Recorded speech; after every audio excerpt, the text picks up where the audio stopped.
and let me know if you're recording now.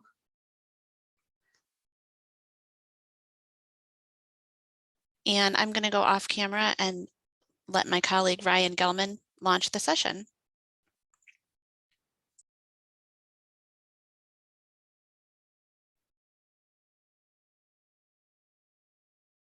Are you ready? You want to wait just a minute, or?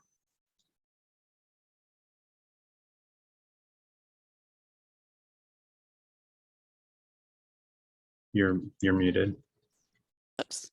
Yeah, I would say we'll wait for right now it's 2:59 on my clock. So as soon as it turns 3 o'clock, I did go ahead and start the recording, and we're up to 27 participants. So welcome everybody.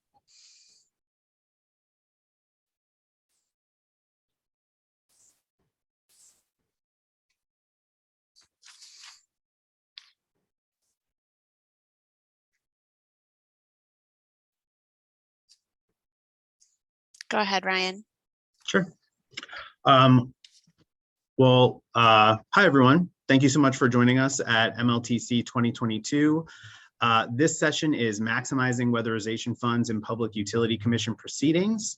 My name is Ryan Gelman. I am the Project Director for Public Policy and Advocacy at the National Community Action Partnership, and I'm joined by my colleague, Amy Jandusa English, who is the Project Director for Energy Partnerships.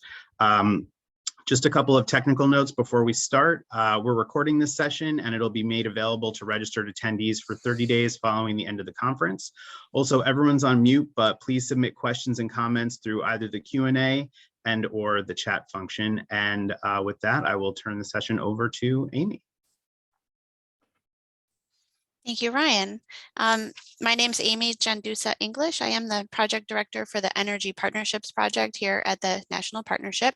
Ryan is going to help me out by posting our web address in the chat, as well as our Twitter handle. We have a new Twitter account at NCAP Energy.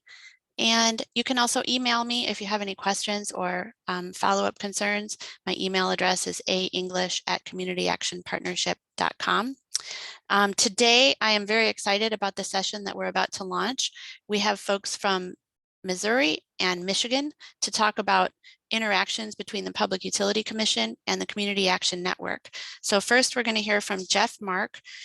He is the Chief Economist at the Missouri Office of Public Counsel, and he will be followed by Ryan Peterson, Weatherization Director at the Economic Security Corporation of the Southwest area in Missouri.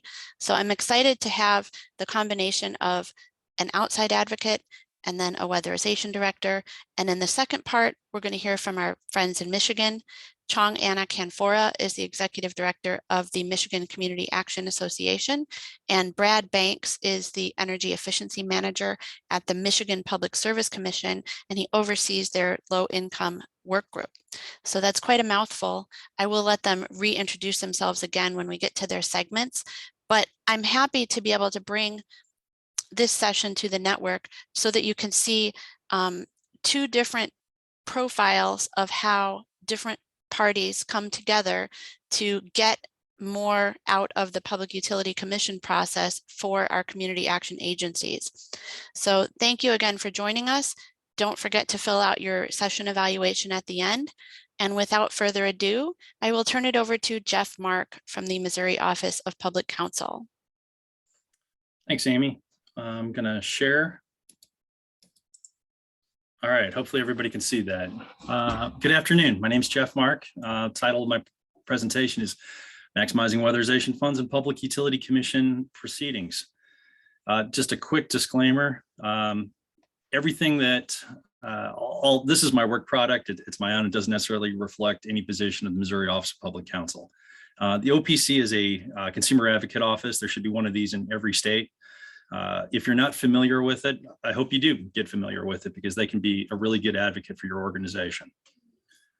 Now, let me speak a little bit about Missouri and how our office, the Consumer Advocate Office, became a much stronger ally with community action agencies.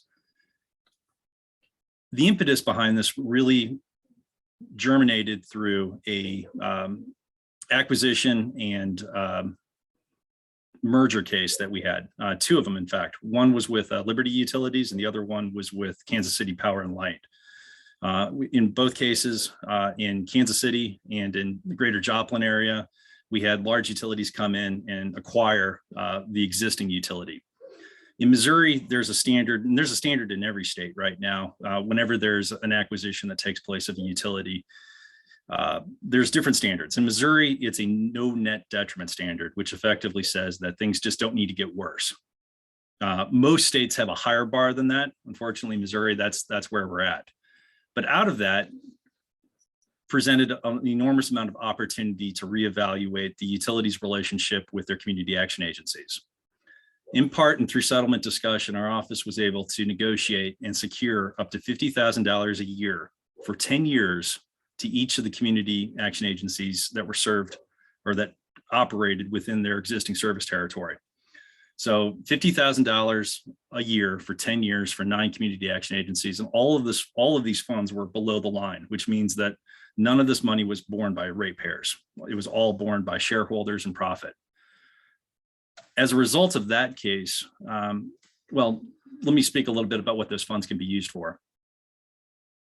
It can be used to obtain and retain employees, weatherization training, certification and agency personnel, discretionary funds for health and hazard, outreach efforts, utility weatherization account, and hardship funds for on-bill payments. We try to give the community action agencies as much discretion as possible in how they utilize those funds. So the corporate social responsibility funds are just that. They allow the community action agencies to be more empowered and utilize them above and beyond DOE guidelines. Moving forward, we realized that there were a lot of other opportunities to go ahead and partner with community action agencies. So in particular in rate case proceedings, anytime the utility came in for an increase to their overall bills, their rates, it allowed us an opportunity to go ahead and look at the utilities books. In one area, what I'm very proud of, we have company shareholders match ratepayer funding for weatherization, $1 for $1. So each one of our utilities in the state ratepayers contribute to weatherization funds on top of the DOE funds. And now I'm proud to say, as of hopefully in the next 24 hours, we'll have all of our electric utilities matching funds as well. So that's $1 for $1. That ranges anywhere from a low end of about $500,000 to well over $2 million. We also, as a result of feedback that we got from the community action agencies, realized that we needed to change our tariffs to allow for greater discretionary use of funds. So effectively, historically, we had been applying the utility-funded weatherization dollars under DOE guidelines. We've since opened that up, and we've adopted the exact same template that we use for corporate social responsibility dollars. So right now, community action agencies can use utility funds. So before I had said $50,000, now we've opened up the entire pot to all the community action agencies to allow them to use those funds for retaining and hiring employees and health and safety, as well as the other points that I mentioned before. Real quick, additional programs that we have negotiated include billing and arrearage programs, as well as maintaining senior programs or keeping current and keeping cool program. We've just introduced a rehousing program in Missouri that's targeted towards helping out customers with historical arrearages as they transition from being homeless back into more permanent and stabilized homes.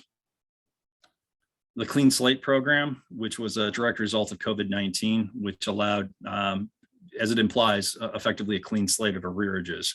So we had opened up a well over $9 million in shareholder funds with one of our largest utilities as a result of that.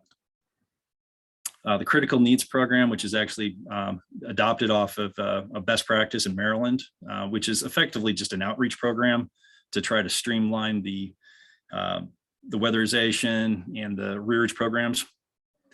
Nonprofit energy efficiency allocation. So in our energy efficiency dockets, we've targeted nonprofit centers, in particular shelters, as low-hanging and fruit to promote energy efficiency. In almost all of these examples, shareholders are funding at least half of the programs, if not all of it. And that really is a result of having a seat at the table and having good dialogue with your consumer advocate. If you're sitting there listening to this right now and you're not familiar with how you can access those funds, I highly recommend that you reach out to a community or to a consumer advocate office within your state. If you don't know who those consumer advocates are, I've got my contact information at the end that I'd be happy to put you in touch with the appropriate person. But having a seat at that table, literally just being present for those negotiations, is almost always worth it. You're almost always guaranteed to walk away with something by the mere presence of you being there. Because in effect, it allows you to make a case. It allows you to make a case for your programs and products in any filing before a public service commission or as a settlement with a ruling. All right, so that was a quick and dirty explanation of what we did in Missouri, and I'm going to pass it off to Ryan. He's an absolute phenomenal advocate for his constituents down in Southwest Missouri, and take it away, Ryan. Thank you, Jeff. And hello, participants. So I wanted to share with you a little bit more from the agency level of how we're using these funds, as well as a few of the requirements that came with these funds. As you guys are keenly aware, we're always looking for funds that are unrestricted funds to better serve our clients. These funds that Jeff got us is probably the closest thing to unrestricted funds without being completely unrestricted that we've ever had. So like Jeff said, these categories that are on your screen are the categories that we are able to spend the funds in. Our regular DOE funds can be spent on several of these categories, and the hardship fund for on-bill payments, we have utility assistance and LIHEAP that can fill that need. So for our agency, we've tried to spend all of our funds, or the majority of our funds, in that category labeled discretionary funds for health and hazard for on-site units. So this category was meant to address issues that would cause a home to be deferred or dropped completely. We also use them to complete single measures, and I'll talk a little bit more about that here in a minute. So you may notice that Jeff had to obtain and retain employees on his slide as one of the eligible categories. I don't have that on there because we would have never thought about spending that money, these funds that are somewhat unrestricted, on an employee, but with the shift in the labor market and the issues we're having getting qualified applicants since the pandemic began, we are now exploring the ways of attracting and retaining quality employees, possibly with these funds. So we're looking at hire on and retention bonuses and other incentives to help us to ramp up. There's several major repairs we have funded in the health and hazard category with these funds. So the big three that we have done is upgrading electrical services. So whenever we go into a home and they don't have a healthy or a safe and adequate heating system, and we look into put in a heat pump, a lot of times their electrical service is not big enough to support that heat pump. So we upgrade the service to have the capacity to support that heat pump. We have also replaced leaky roofs and replaced knob and tube wiring to be able to fully insulate a house.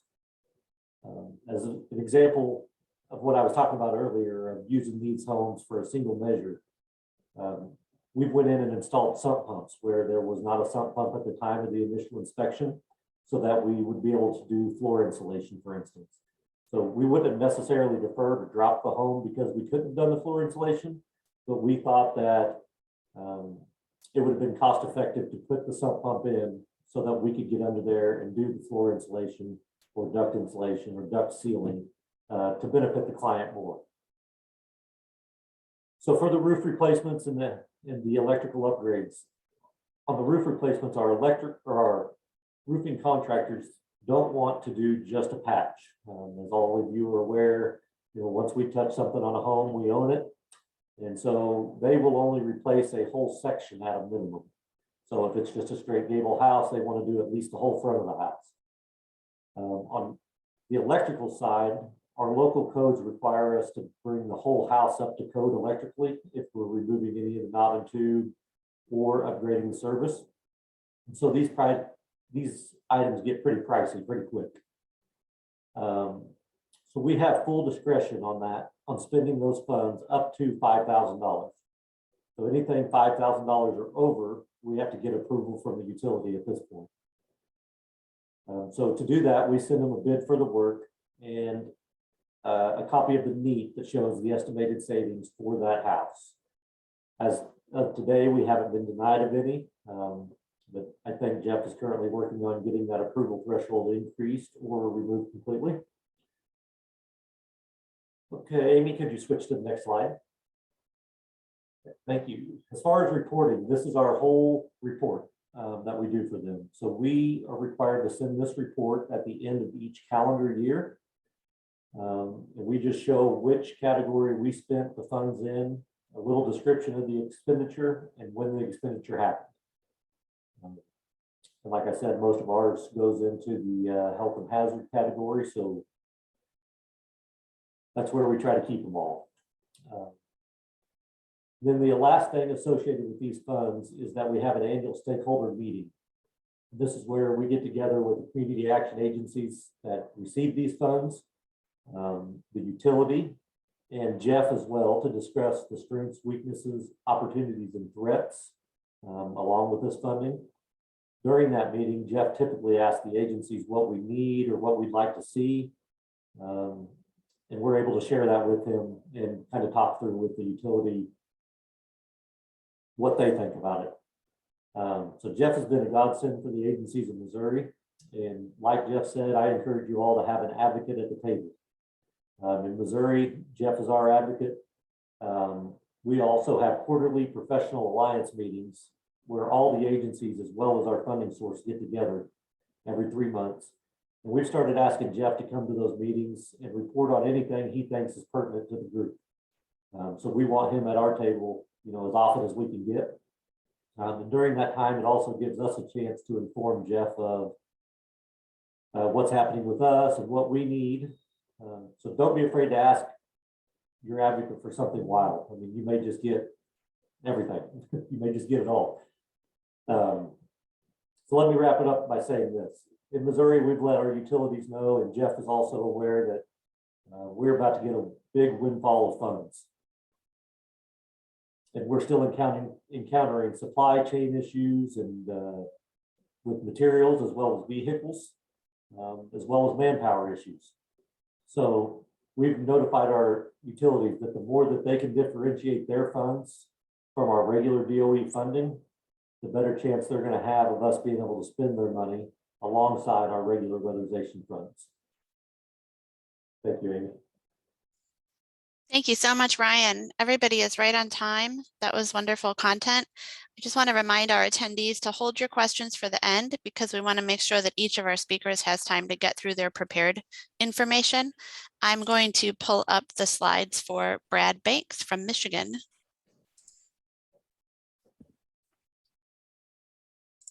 I'm going to try. Let's see.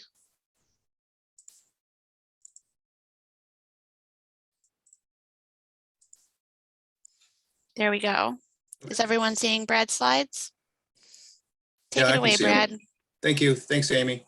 Hi, everybody. My name is Brad Banks, and I work in the Energy Waste Reduction section at the Michigan Public Service Commission. Energy waste reduction is just the Michigan law's name for energy efficiency. Go ahead and put up the next slide. So I've got kind of, it's two parts in order to kind of understand how we got where we're at. About 4 years ago, we started putting together a low income work group, which consists of a whole lot of different stakeholder groups, the energy efficiency people at the Public Service Commission, all of the regulated and many of the non-regulated utilities in the state, the weatherization assistance programs people, and most of the community action agencies, the ones that actually do weatherization programs throughout Michigan. It is a stakeholder-driven initiative, which means that the stakeholders do a whole lot of the work for the meetings, for the discussions, for content and projects that we're going to work on. A lot of times, they're the ones that put agendas together and guest speakers. We kind of facilitate that, and the state agencies that are involved, we kind of are there to kind of calm things down sometimes when there are certain things that we can't do, or they want the utilities to be able to do, which they're just not allowed to. And we kind of act as a resource for kind of organizing the whole thing. Multiple state agencies participate in this. They are environmental law department, Michigan's Department of Health and Human Service has several agencies that are involved in it. The Michigan Housing Development Association, and like I've got it on here, our email contact list has over 400 people involved in it now, with a variety of stakeholder groups, from environmental justice and all the ecological groups, to Habitat for Humanity, pretty much across the board. A lot of the smaller community-oriented organizations have been getting involved more and more, as opposed to just the statewide ones. And also we coordinate with those people who run the utility payment assistance programs and the collection of arrearage data, in order to better be able to target where we're going to focus our efforts on, and with the utilities cooperation in that aspect. We put together multiple project subcommittees that work separately from the overall group as a whole. One of those is health and safety, and working on deferral mitigation and quantifying some non-energy benefits. And our health and safety is pretty much Ryan's health and hazard, and it works specifically in those areas.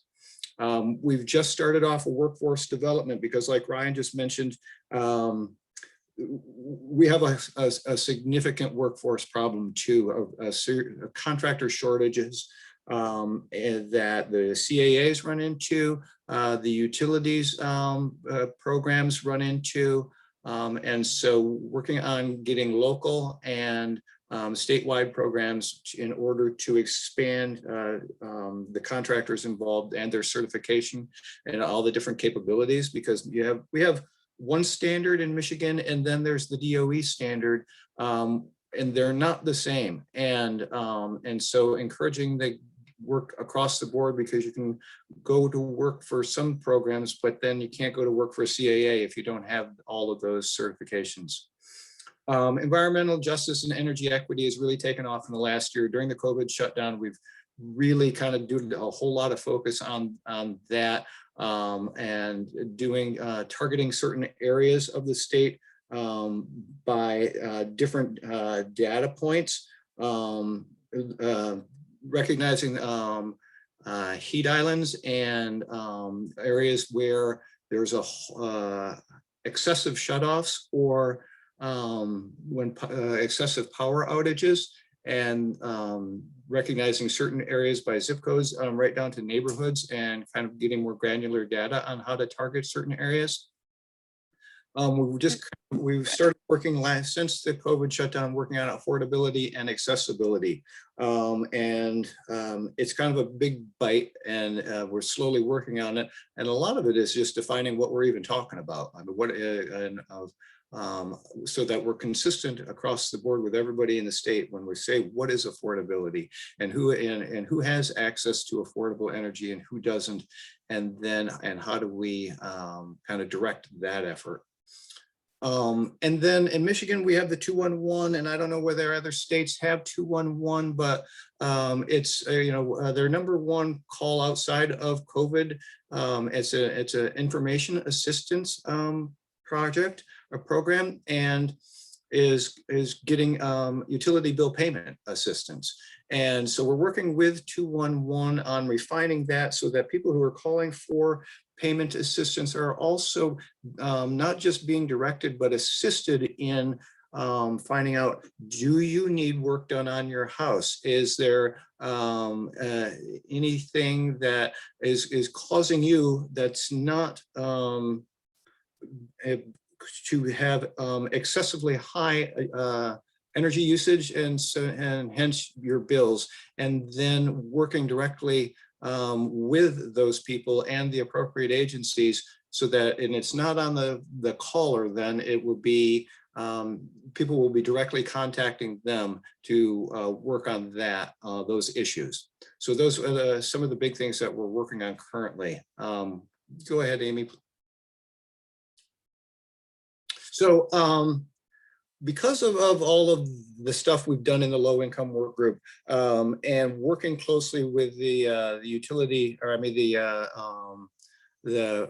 Weatherization Assistance Program, we've kind of all gotten to know each other. Before, everything was just siloed. Everybody did their own thing. They didn't know anybody else. They didn't even know what everybody else did.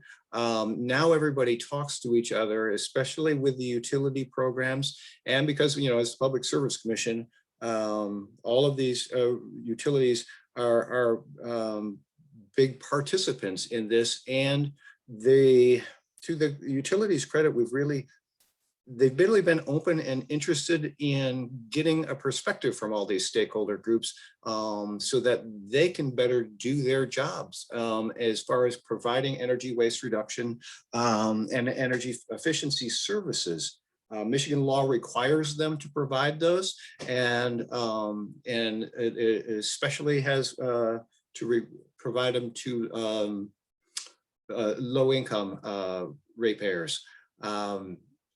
And so I started working really closely. Is the Bureau of Community Action and Economic Opportunity is the organization within the Department of Health and Human Services that runs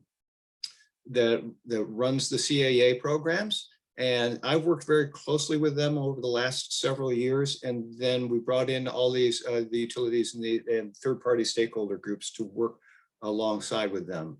One of the things is addressing the deferral issues that the CAAs have to deal with. And they're the same deferral issues that Ryan was just mentioning: roofing, asbestos, knob and tube wiring, water infiltration and mold issues. And their funding, because it's coming from DOE, is limited on them, what they can spend it. Michigan doesn't pump a whole lot of money into the CAAs. Michigan gets a huge amount of DOE money. I think we're second or third in the country of how much DOE money we get, but the state money the CAAs get is very low. And the deferral issues are really high. Wayne Metro is a CAA that encompasses all of the Detroit area and Wayne County, that area. They've had recent years where their deferral percentages are over 70%. So there's all of those houses out there that are low income. And so all those deferral never get mitigated. So the weatherization doesn't happen. And they have to have a huge backlog of houses in order to actually meet their goals and spend their money. And like I said, Michigan's weatherization money through the LIHEAP program, where they have discretionary funds to spend it on other stuff, is very small compared to a whole lot of other states. And so the work just doesn't get done. So what we've done in the last couple of years, we started in 2020, is our two biggest utilities, DTE and Consumers Energy, both started health and safety pilots that they would run as part of their energy waste reduction programs. And in these pilots, they would pay for the deferral mitigation issue to get repaired. And then once that was done, then the utilities and have to meet certain energy waste reduction spend and savings goals over the course of their program. And then so the utilities would do all of the energy waste reduction measures in that house, and then turn it over to the CAAs to complete the weatherization. And in 2020, the COVID shutdown really did not have a negative impact on the programs. Actually, they kind of exceeded the goals that they had put together pre-COVID. In 2020, DTE spent $1.7 million and Consumers Energy spent 1.5. Last year, DTE spent $2.1 million and Consumers spent 1.5. And for single family homes, DTE in 2020 did deferral mitigation on 292 houses. And then last year they did 353. And I don't have any numbers for consumers yet. The reports to do like in a week or so. So it's been really, really successful. And the utilities, because they're low income houses, it doesn't have to be spectacularly, they don't have to get a lot of savings out of it because they are deemed savings, which I will just kind of bog down while I explain what savings are for. But they're also working on collecting non-energy benefits, data, so that in the future we can have them analyzed by third parties in order to, if we can monetize, the value of a non-energy benefit, then we will then be able to take that out of a pilot program and into a regular program. So Brad, do you think I should change the slide? And so away we go. Go ahead. It's all yours, Amy. Okay. Thank you so much, Brad. That was a really good overview. I like the juxtaposition of how Missouri, we have an outside advocate that helped the community action agencies directly. And in Michigan, we have this overarching process that's designed to bring community action agencies and stakeholders in. And I know that those kind of processes play out differently from state to state. I would like to get off of my screen share here and turn it over to Chong Anna to talk about the community action experience in Michigan. Absolutely. Amy, just real quick, is there a certain time where we're gonna cut out? Yeah, we're gonna, you have at least 10 minutes to speak, and then we can do question and answer as well. Actually, you have 8 minutes, Chong Anna. All right, I can abbreviate my remarks a little bit. If anyone has questions that they've been holding on to, feel free to start posting them in the Q&A tab so that we can tee them up. Go ahead, Chong Anna. Thank you, Amy. Good afternoon, everyone. I'm so pleased to be here with you. Thanks for hanging in there to attend a late afternoon session. I'm Chong Anna Canfora, the Executive Director of the State Association for Community Action Agencies here in Michigan. I just wanted to say real quick on behalf of my colleague, Sherry Coleman, our MCA Director of Programs and Policy. She wanted to bring her greetings and just her sincere regret that she couldn't be here today due to a family emergency. So, but you get me. In my time as executive director of our state association, I've been fortunate to be able to be in a position to share and highlight a few of the key learnings about ways to work with the State Public Utility Commission from a community action perspective. You've already heard from my fellow panelist, Brad Banks, about the innovative group that he facilitates, the Energy Waste Reduction Low Income Work Group, which I and Sherry are very fortunate to belong to.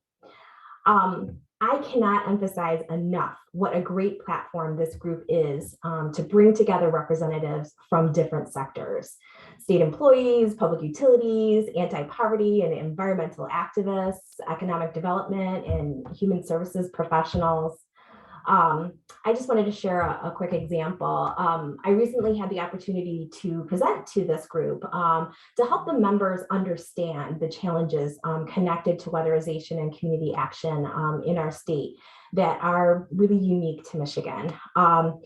As Brad mentioned a little bit before, the bottom line is that in Michigan, we have low supplemental funding to the weatherization program due to several factors, including the way that LIHEAP dollars are allocated in our state.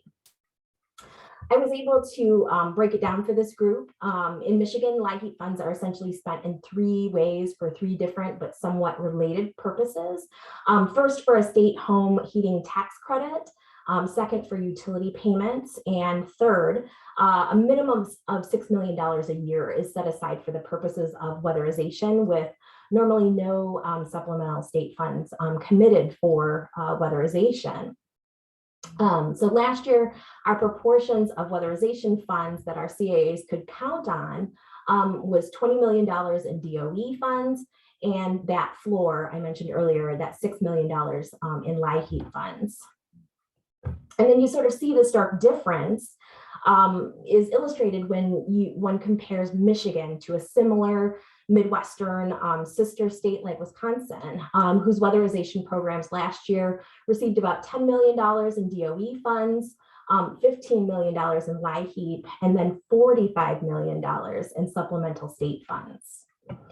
And then factoring in stimulus DOE funding that is expected to be coming, it means that there is going to be an expected doubling of the $20 million of Michigan DOE funding to $40 million. However, our weatherization programs guaranteed LIHEAP funding allocation still stays at that $6 million floor.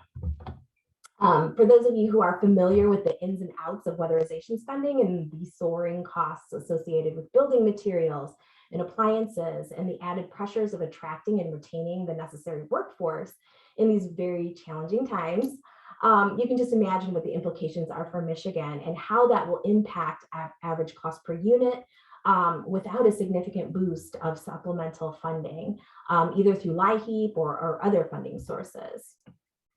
You can imagine the pressures of finding out usually quite late in the program year that there may be more LIHEAP money coming to the CAAs for weatherization, often because the number of people who claimed home heating tax credits or asked for help with utility payments weren't as much as projected. And then the uncertainty and the feast and then the famine, or the famine and then the feast of LIHEAP dollars going to a sort of frantic hurry up and spend this situation that CAAs frequently find themselves in Michigan, and the subsequent impact that has on the clients that our agencies are serving. As you can imagine, once our fellow EWR low income work group members became familiar with this kind of really inside baseball issue, and drew an understanding that Michigan is actually an outlier in terms of being able to access necessary supplemental funding that is so critical for weatherization programs to be successful. There's a potential and a real energy behind being part of the solution in a way that is a much harder lift than if our association and our member agencies were trying to go it alone in terms of policy change. Even those who work for utilities understand how important it is to have a balance of meeting immediate needs of families by helping them with utility payment arrearages, and the equally vital need of weatherizing their homes, and what it means for the health and safety of those families, how it provides stability, positively impacts their ability to retain employment, obtain education, stay safe in their homes in the midst of a global pandemic. So, the bottom line is that the beauty of the EWR low income group is that there is an opportunity to build cross-sector understanding and to do coalition building on issues of common concern. So I'm here to say that if your CAAs and if your state association are not currently working with engaging with your equivalent of the Public Service Commission in your state, or joining or building tables like the one that Brad has built for everyone in Michigan with the our low income group, I urge you to consider it. The state association and our member agencies were, positioned to help educate alongside of our state of Michigan colleagues. And unlike them, we are capable of doing direct advocacy work and helping policy and lawmakers craft better decisions and to avoid negative unintended consequences. That concludes my soapbox. I'll turn everything back over to Amy, who I think is going to take some questions. Thank you so much. Yeah, so we still have 6 minutes left for question and answer. I just want to remind everybody to go ahead and fill out the session evaluation. The link is in the chat. I noticed all of our panelists, as well as myself and my coworkers, have added some additional materials to the chat as well. Scrolling up to see if anybody asked any specific questions. I'm curious to know, for example, in Missouri, when the Office of Public Counsel, how did the issue of getting unrestricted funds for the community action agencies originate? Is that something that they approached you about, or did you think of that on your own? It sounds like you were looking for ways to get the utilities to spend some of their money.